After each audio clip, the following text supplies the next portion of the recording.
से उसके धैर्य की समा की शिक्षा ली है। लोग पृथ्वी पर कितना आघात और क्या क्या उत्पात नहीं करते, परंतु वह न तो किसी से बदला लेती है, न रोती है, न चिल्लाती है। संसार के सभी प्राणी अपने अपने प्रारब्ध के अनुसार चेष्टा कर रहे हैं।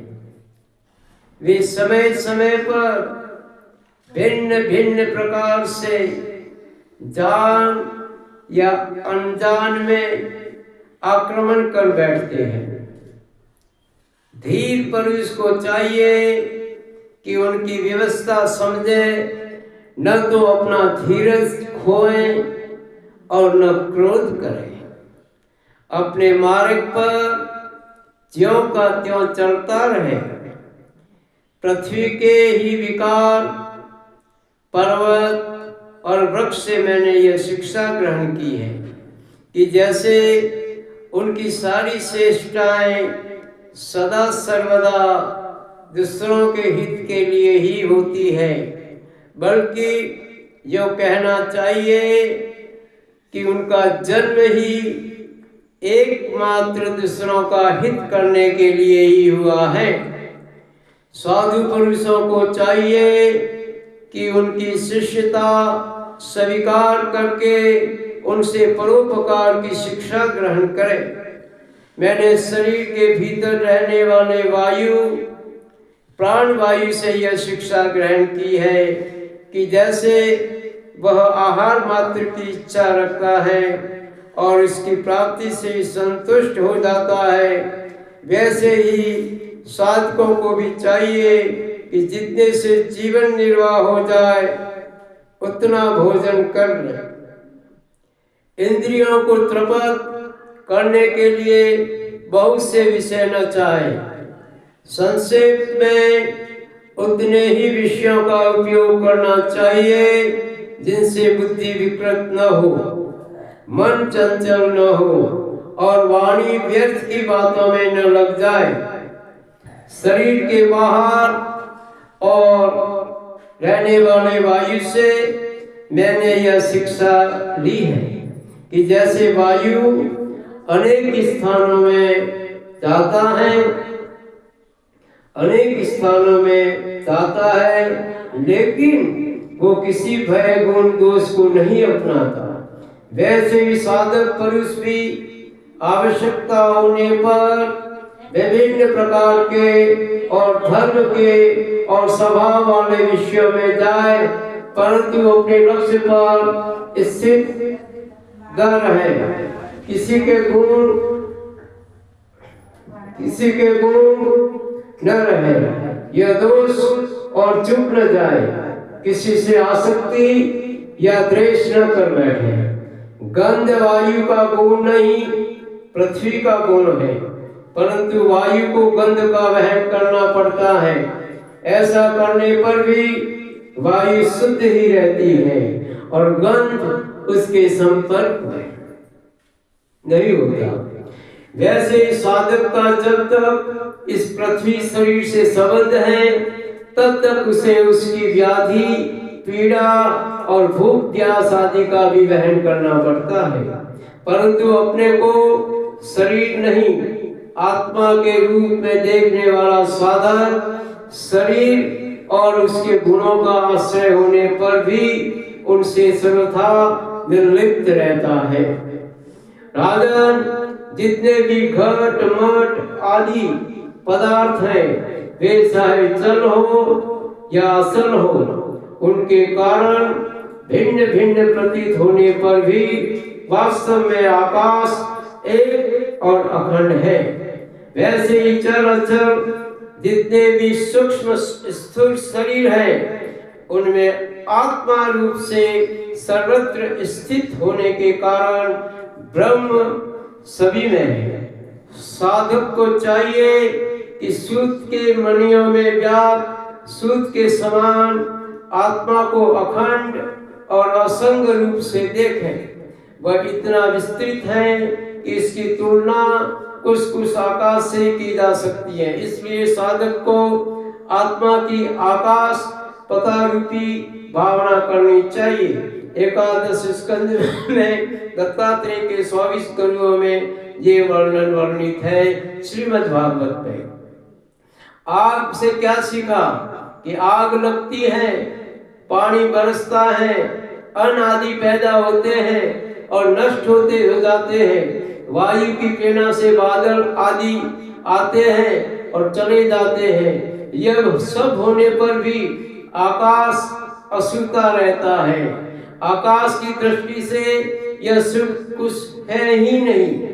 इसी प्रकार भूत, वर्तमान और भविष्य के चक्कर में न जाने किन किन नाम रूपों की सृष्टि और प्रलय होते हैं, परंतु आत्मा के साथ उनका कोई संस्पर्श नहीं है। जिस प्रकार जल स्वभाव से स्वच्छ, चिकना, मधुर और पवित्र करने वाला होता है तथा गंगा आदि तीर्थों के दर्शन, स्पर्श और नामोच्चारण से भी लोग पवित्र हो जाते हैं, वैसे ही साधक को भी स्वभाव से शुद्ध, इष्टत, मधुरभाषी, लोक पावन होना चाहिए। जल से शिक्षा ग्रहण करने वाला अपने दर्शन, स्पर्श और नामोच्चारण से लोगों को पवित्र कर देता है। राजन, मैंने अग्नि से ये शिक्षा ली है कि जैसे वह तेजस्वी और ज्योतिमय होती है, जैसे उसे कोई अपने तेज से दबा नहीं सकता, जैसे उसके पास संग्रह परिग्रह के लिए कोई पात्र नहीं होता, सब कुछ अपने पेट में रख लेती है, और जैसे सब कुछ खा पी लेने पर भी विभिन्न वस्तुओं के दोष में वो लिप्त नहीं होती, वैसे ही साधक भी परम तेजस्वी, तपस्या से दीप्यमान, इंद्रियों से अपराभव, भोजन मात्र का संग्रह ही हृदयों की सभी विषयों का उपभोग करता हुआ भी अपने मन और इंद्रियों को वश में रखे, किसी का दोष अपने में न आने दे।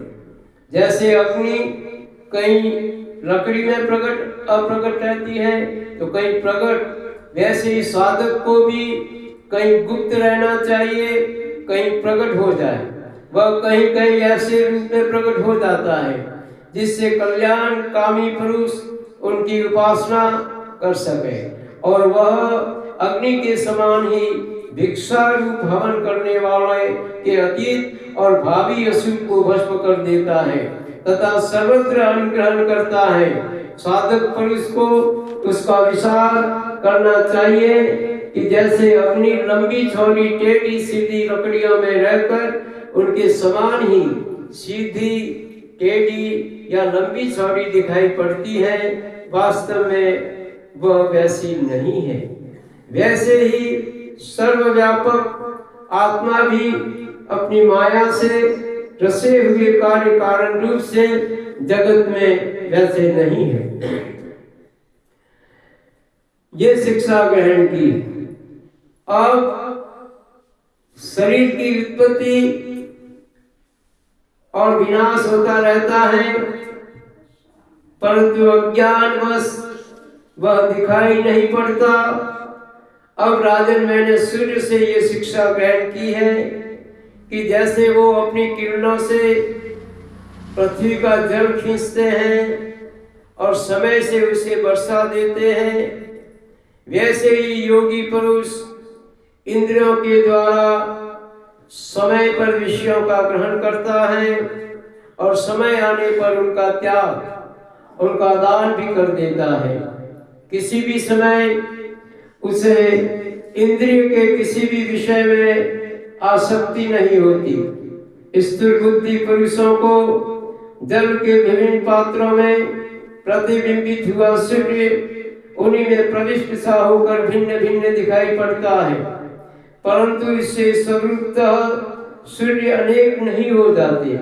वैसे ही चल अचल उपाधियों के भेद से ऐसा जान पड़ता है कि प्रत्येक व्यक्ति में आत्मा अलग अलग है, परंतु जिनको ऐसा मालूम होता है कि उनकी बुद्धि मोटी है, असल बात तो यह है कि आत्मा सूर्य के समान एक ही है, सर्वतः उसमें कोई भेद नहीं है।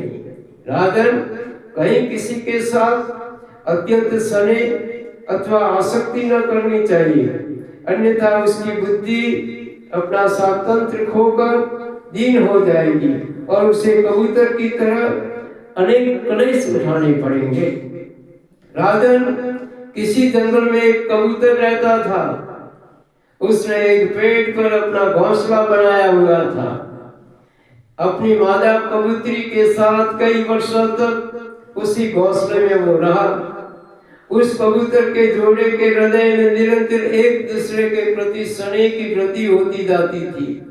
वे कृष्णाश्रम में इतने आसक्त हो गए थे कि उन्हें एक दूसरे की दृष्टि से अंग अंग पर बुद्धि से बुद्धि को बांध रखा था। वो खेलते साथ खाते पीते इतना प्रेम हो गया कि जो कुछ कबूतरी चाहती कबूतर ला के बड़े से बड़े कष्ट उठा करके भी इसकी कामना को पूर्ण कर देता था। इस प्रकार से कामुक कबूतर समय आने पर कबूतरी को पहला गर्भ रहा। उसने अपने पति के पास ही घोंसले में अंडे दिए। भगवान की अचिंत्य शक्ति से समय आने पर वे अंडे फूटे, बच्चे हुए, एक एक का अंग निकला। अब उन कबूतर कबूतरी की आंखों के सामने अपने बच्चों पर प्रेम से लग गई। वे बड़े प्रेम और आनंद से अपने बच्चों का लालन पालन लाड प्यार करती रहती है। उनकी मीठी बोली सुन सुनकर, गुटुर गूं सुन सुनकर आनंद मग्न हो जाते। बच्चे तो सदा सर्वदा प्रसन्न है। जब अपने सुकुमार पंखों से माँ बाप का स्पर्श करते गूंजते तो भोली भाली चेष्टाएं करते, फुदकते फुदकते माँ बाप के पास आते तो कबूतर कबूतरी आनंद मग्न हो जाते। राजन, सच पूछो तो वो कबूतर कबूतरी भगवान की माया से मोहित हो रहे थे। उनका हृदय एक दूसरे के स्नेह बंधन से बंध रहा था। वे अपने नन्हे नन्हे बच्चों के पालन पोषण में इतने व्यग्र रहते थे कि उन्हें दीन दुनिया या परलोक की कभी याद ही नहीं आती थी। एक दिन दोनों नर मादा अपने बच्चों के लिए सारा लाने जंगल में गए। अपने कुटुंब का बहुत भार बढ़ गया था। सारे के लिए शीतकाल तक जंगल में चारों ओर घूमते रहे तो उधर संयोगवश घूमता घूमता एक बहेलिया निकला और उसने जाल फैला करके कबूतरी के बच्चों को पकड़ लिया। खिलाने पिलाने के लिए हर समय उत्सुक रहा करते थे। अब वे सारा लेकर घोंसले के पास आए तो कबूतरी ने देखा कि उसके नन्हे नन्हे बच्चे, उसके हृदय के टुकड़े जाल में फंसे हुए हैं, दुख से सह कर रहे। उन्हें ऐसी स्थिति में देखकर कबूतरी के दुख की सीमा न रही। वो भी रोती चिल्लाती उनके पास दौड़ गई। भगवान की माया से उनका चित्त अत्यंत दिन दुखी हो रहा था। वह उमड़ते हुए स्नेह की रस्सी से जकड़ी हुई थी। अपने बच्चों को जाल में फंसा देखकर उसे अपने शरीर की भी सुध बुध न रही, स्वयं ही जाल में जाकर फंस गई। जब कबूतर ने देखा कि मेरी प्राण प्यारी पत्नी फंस गई है कबूतरी, तो वो भी परवाह किए बिना विलाप करने लगा। उस समय दशा बड़ी दयनीय थी और कहने लगे कि मैं अभागा हूँ, दुर्गति हूँ, हाय हाय मेरा तो सत्यानाश हो गया।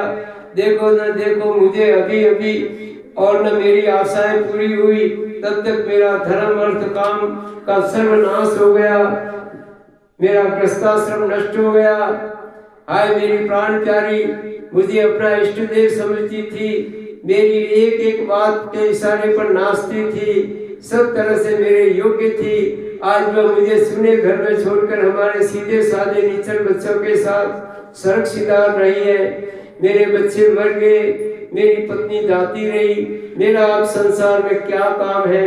मुझ दिन का यह विधुर जीवन बिना गृहिणी का जीवन जलन का व्यथा के जीवन में है। अब मैं इस सुने घर में किसके लिए जीऊं। राजन, कबूतर के बच्चे जाल में फंसकर तड़पड़ा रहे थे, स्पष्ट दिख रहे थे, मौत के पंजे में थे, परंतु वह मूर्ख कबूतर यह सब देखते ही इतना दीन हो रहा था कि स्वयं जान बूझकर भी वो भी जाल में कूद गया।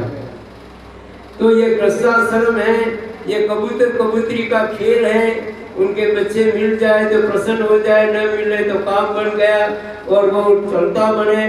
जो कुटुंबी है विश्व और लोगों के साथ संग ही है, जैसे सुख मिलता है एवं अपने कुटुंब के भरण पोषण में जो सारी सुध बुध खो बैठा है उसे कभी शांति नहीं मिल सकती। वह उसी कबूतर के समान अपने कुटुंब के साथ कष्ट पाता है। यह मनुष्य शरीर मुक्ति का खुला हुआ द्वार है। इसे पाकर जो भी कबूतर की तरह अपनी गर्भकस्ती में फंसा हुआ है वह बहुत ऊंचे तक चढ़कर फिर गिर जाता है। शास्त्र की भाषा में